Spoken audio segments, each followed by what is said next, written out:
or touch the warmth of the sun.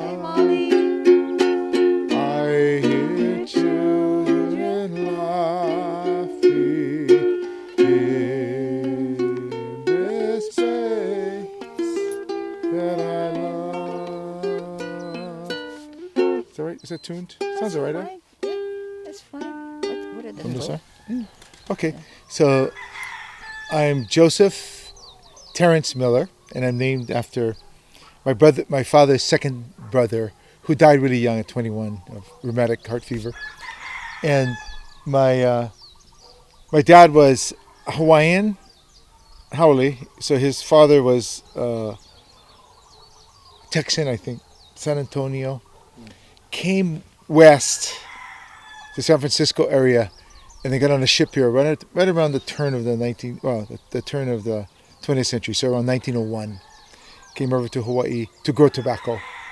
It was a dream, and his name was Cray Elijah Miller, and Cray was, I think, farming Irish German from Texas.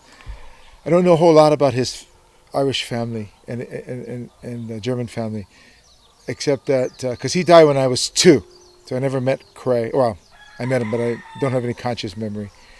But the stories I have, because I'm the youngest of 7, is kind of a self-made, kind of a carpenter, builder, had no high school education, but could read blueprints. So in Hawaii, being white, being from Texas, he, in a hotel room downtown, met my grandmother, who was pregnant with a child.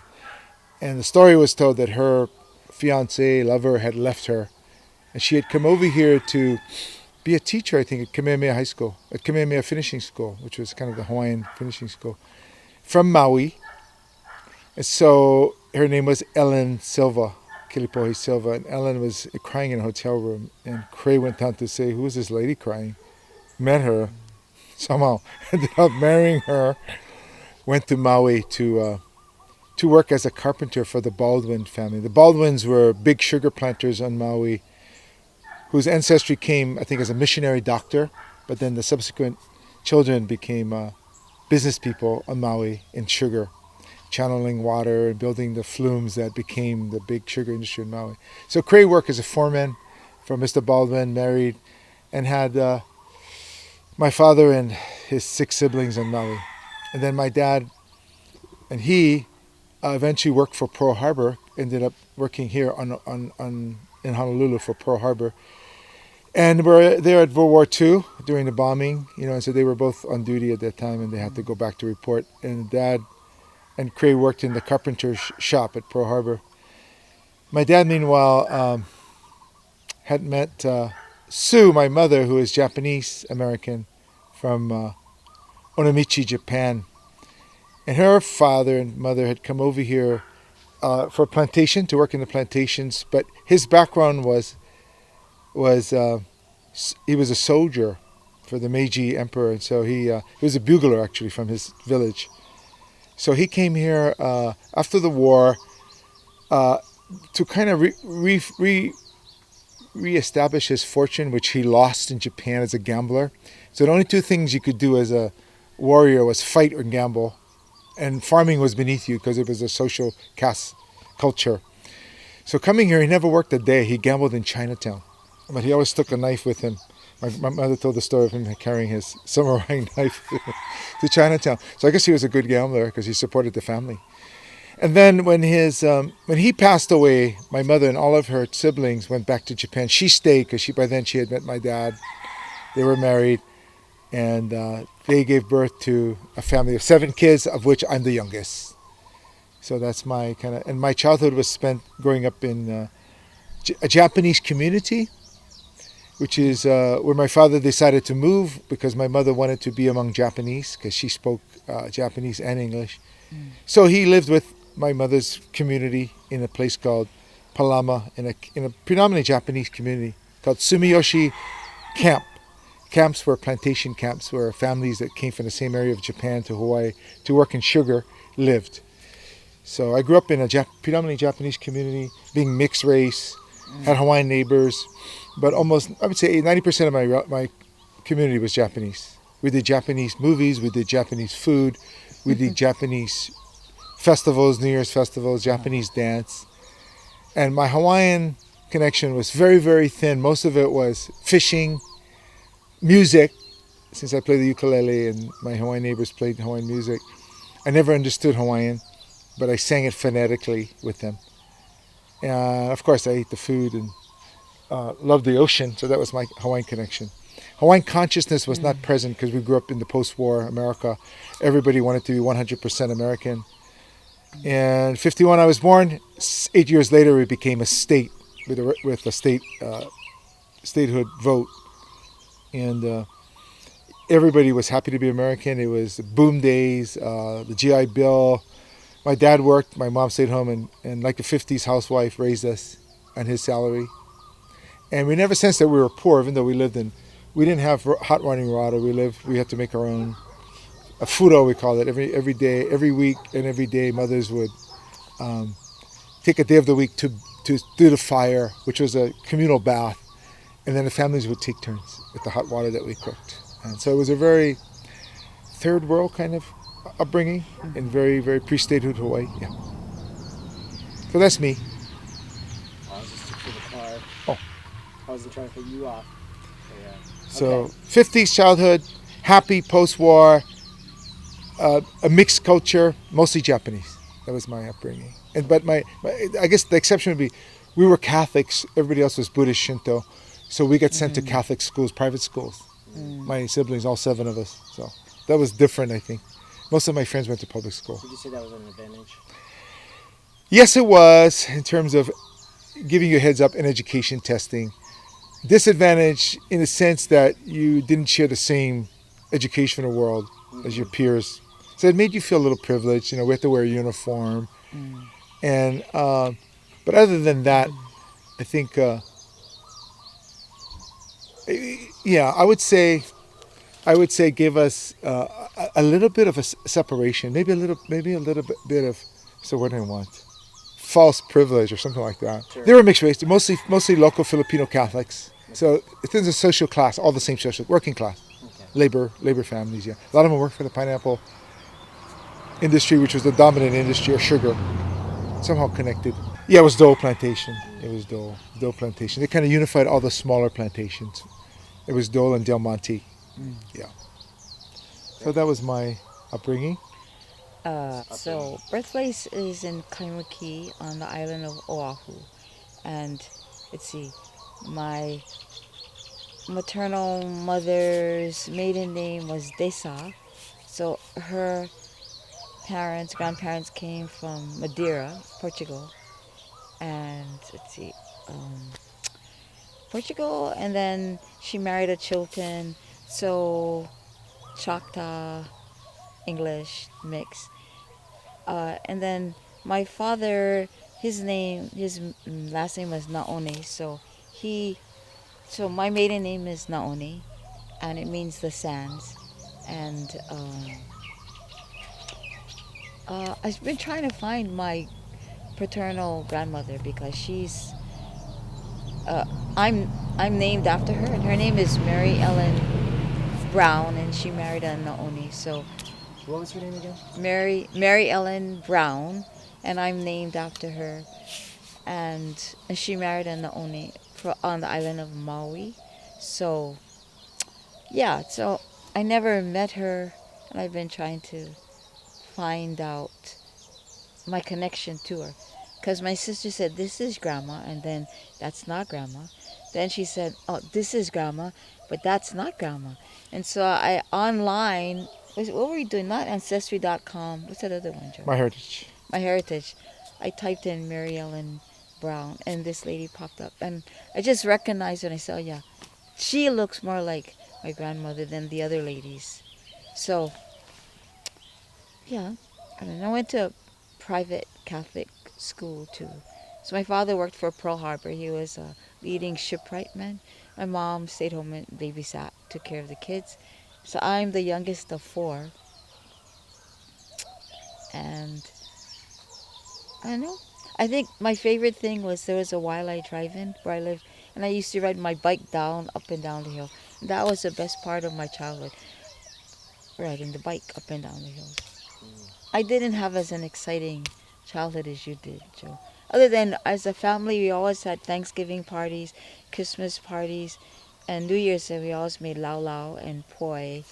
And so my job was to clean the lau lau, or the luau leaves in the tub. And then my dad would get the Hawaiian salt and the pork. And my job was to tie it with the string. And then we'd have a big galvanized can, and we'll put the lau lau inside and steam it. And then on New Year's Day, we would give our lau lau with the lummi salmon, with the poi to our neighbors. And then we get Japanese food. And then we just exchange. So I think that's about the best thing I remember. Because I'm the youngest, so my older siblings are all married.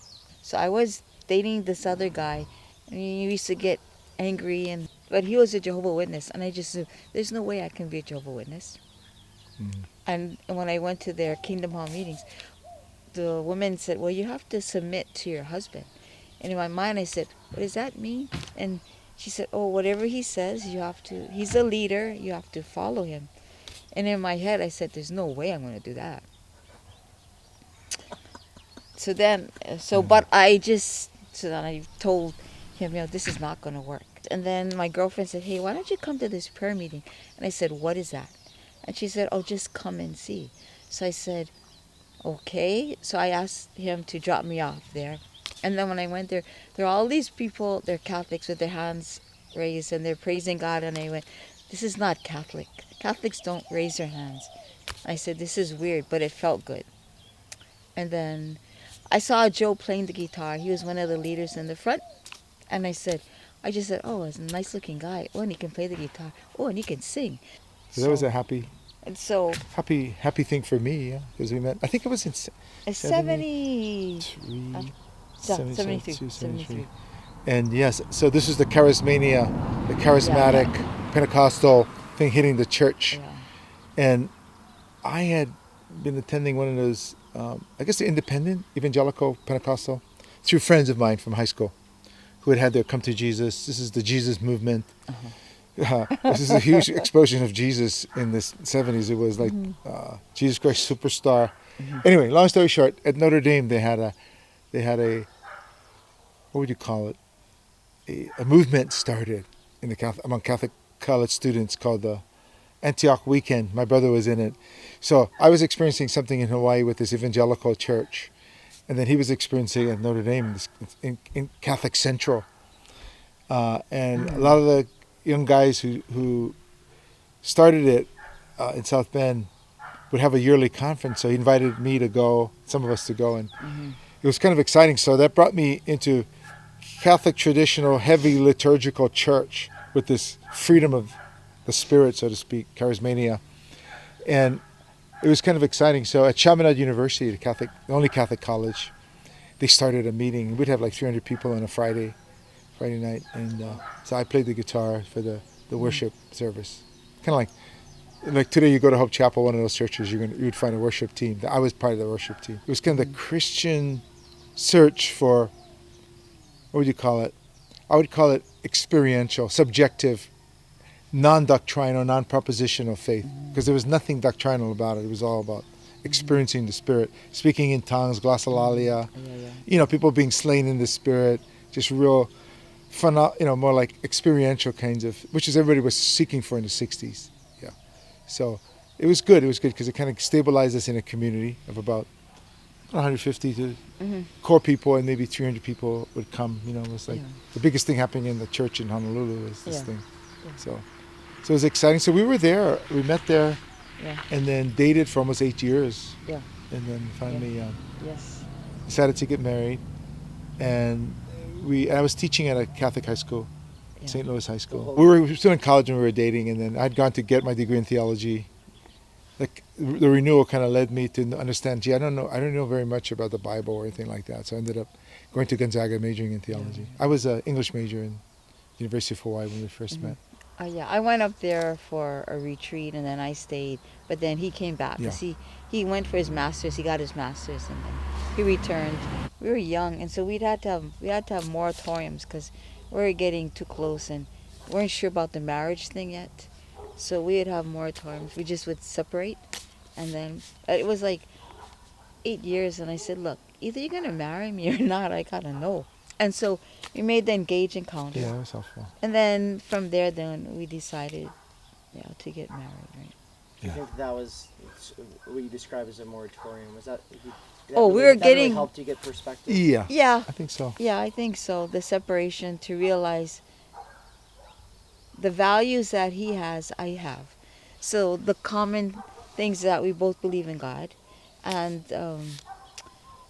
we love God. We both pray, and we want to do what's right, what's true, and we want the best. And we just had common values. And like the other guy I was dating, he used to smoke, drink, and gamble.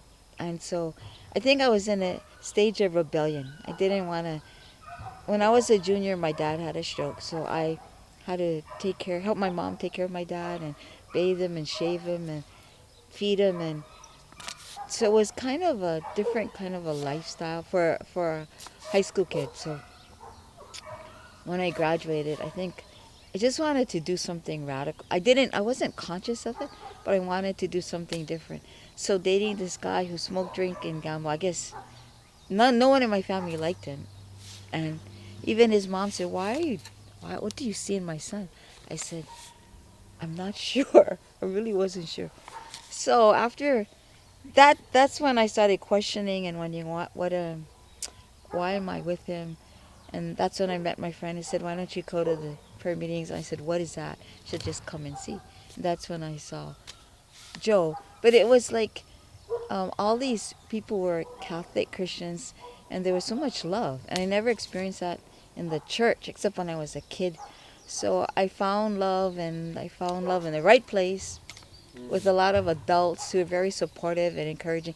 They had a big youth group, and we were in the youth group. So wherever we went, there's always other kids, college-age kids. So felt safe, and then one thing led to another, right? And then, right, Joe? I kind of Was missed that that. I kind of missed interesting? that. It was a very intense community. I mean, Yeah, it was. we saw people quite regularly, and Yeah, every I week. think that every week. it was a more democratic experience of church. That's right. Because the Catholic Church is really hierarchical, Yeah, yeah.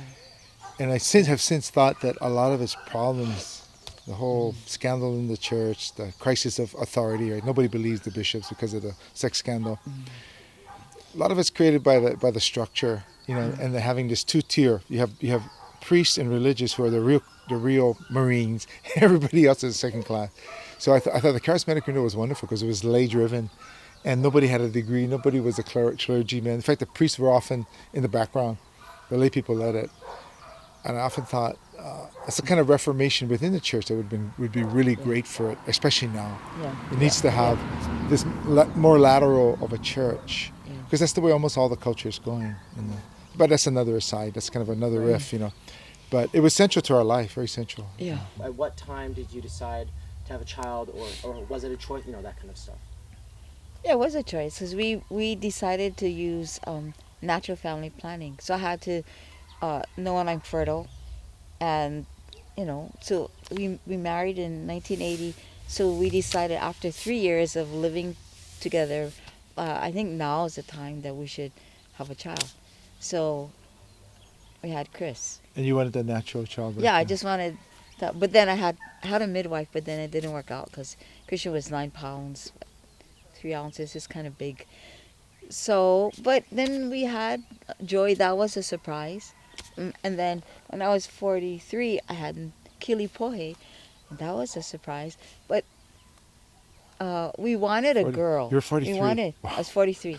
But we wanted to have a girl. We had 2 boys, and we wanted to have a girl. Yeah. And so the kids have been a real blessing because actually I matured after having the children. Because before that I was really selfish and really wanted to have things done my way.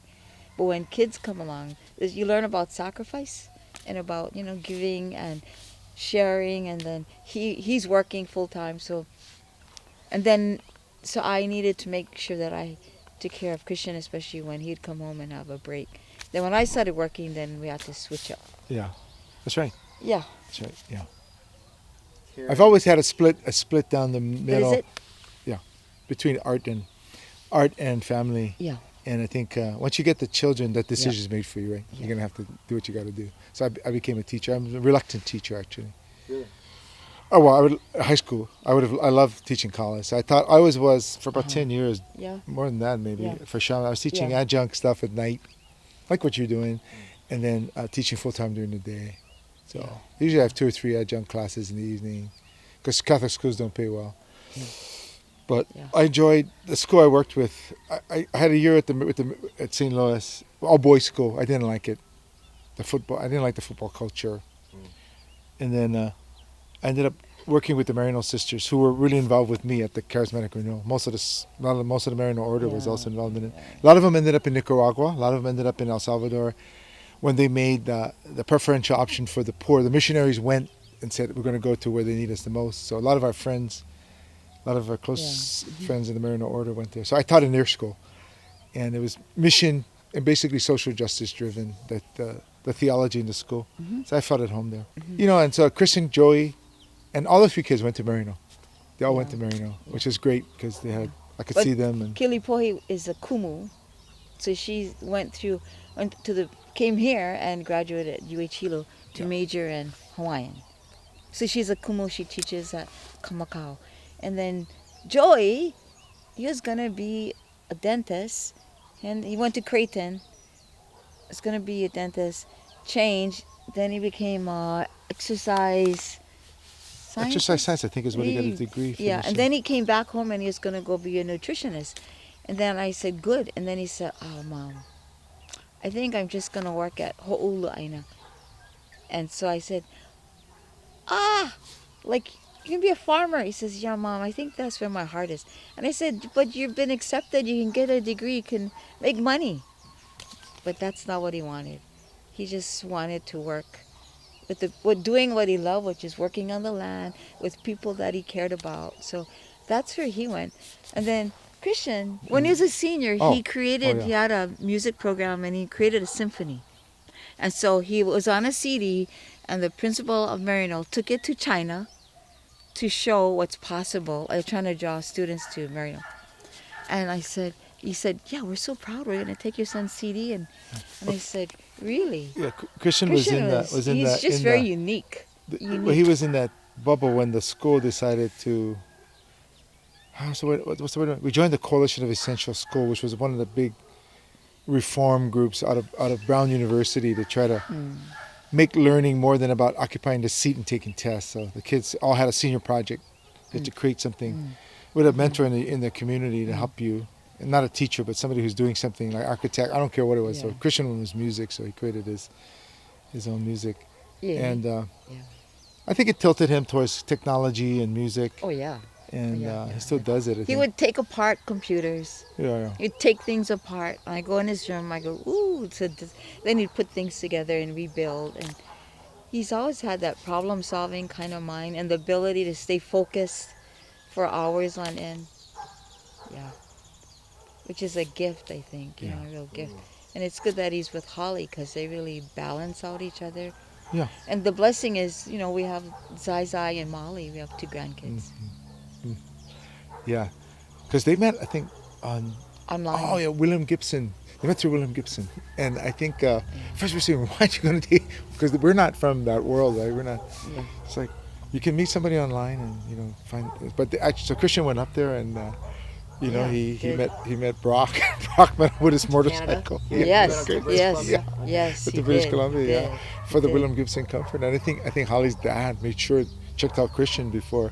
Oh, And yeah. he works for the federal prison. So he checked out. He showed Christian his knives. Yeah, it's good fun. I love the story. Yeah, yeah. Oh, yeah, all the shanks that he had confiscated. He showed Chris, of all the makeshift weapons that the prisoners had made that he'd collected on raids just to impress Christian.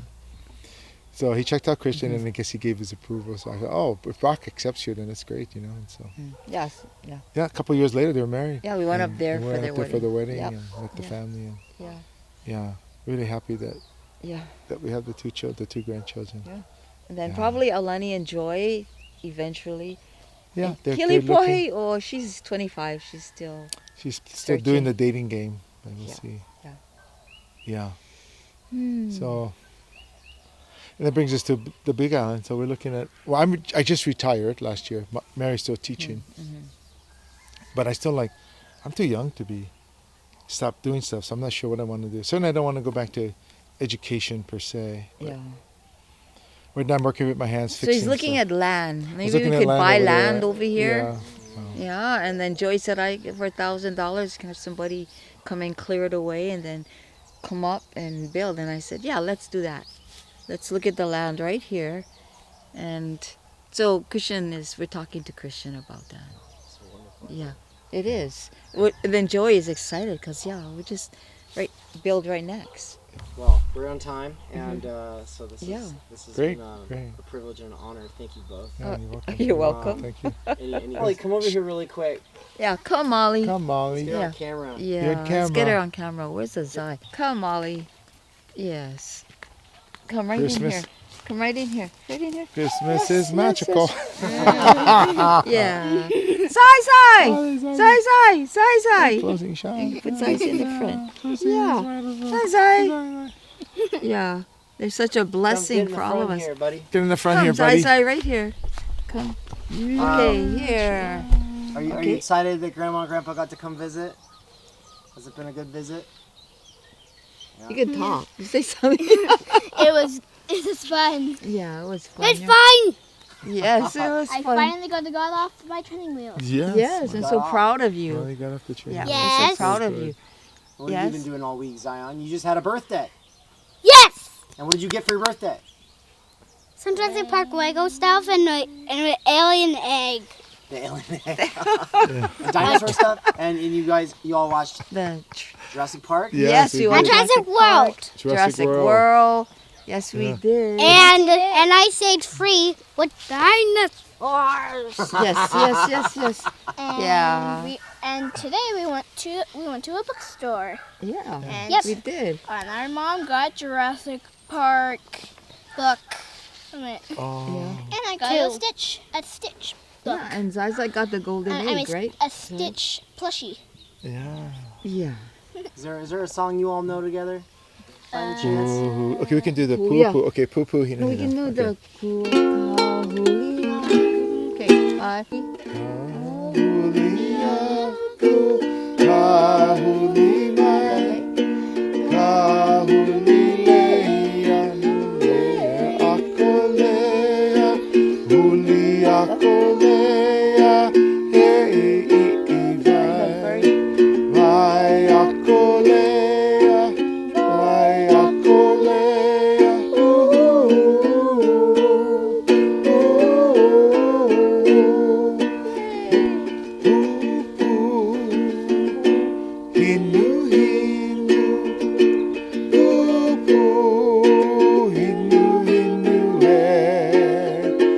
Okay, kakae, kakae, poo poo, hinu, hinu, once more time, poo poo, poo poo, hinu, hinu, poo poo, hinu, hinu,